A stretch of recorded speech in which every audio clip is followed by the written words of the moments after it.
There's a growing jobs crisis throughout the UK. Millions of people are trapped in low-paid, insecure jobs, with more than 1.4 million zero-hours contracts in use offering no steady work. Others, such as agency and casual workers, lose out on important rights and benefits. More and more people are struggling to pay their rent, mortgage, and put food on the table. In December 2014, the TUC took Decent Jobs Week around England and Wales to raise awareness and speak to people about how their lives are affected. Decent Jobs Week is about highlighting the explosion of zero-hour contracts and insecure employment across the UK right now. And in the North East we have 52,000 people on zero-hour contracts, which is enough to fill St James's Stadium. And we're here today in the Metro Centre, the largest shopping centre in Europe, talking to people from all walks of life, all ages, that this issue affects.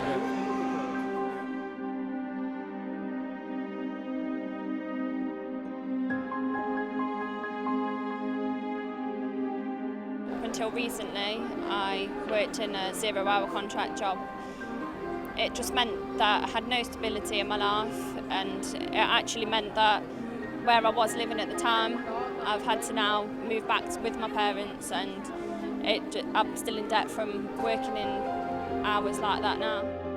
I've been going between jobs at the moment. I've had about 7 or 8 jobs within the last 2 years due to not getting enough hours, because they'd rather give the hours to the permanent people that have been there for about a year. I'm 20 and I live with my mum. That's not ideally where I want to be. I want to be able to obviously have my own little place with my girlfriend and to be able to go abroad and have a car.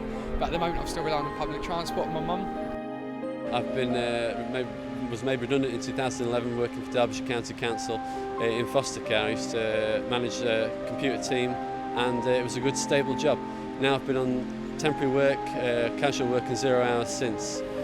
When you can't plan for Christmas, when you can't plan for just the rent, it's a horrible existence. It's impossible to get a mortgage. My wife and I, we want to settle down. We want to eventually buy a house, and I'm 28 and I don't see this in my future. I think the thing that's astonished us a lot has been the amount of people who have talked to us about the fact that they do work, but about the fact that they're now having to use things like food banks in order to make ends meet.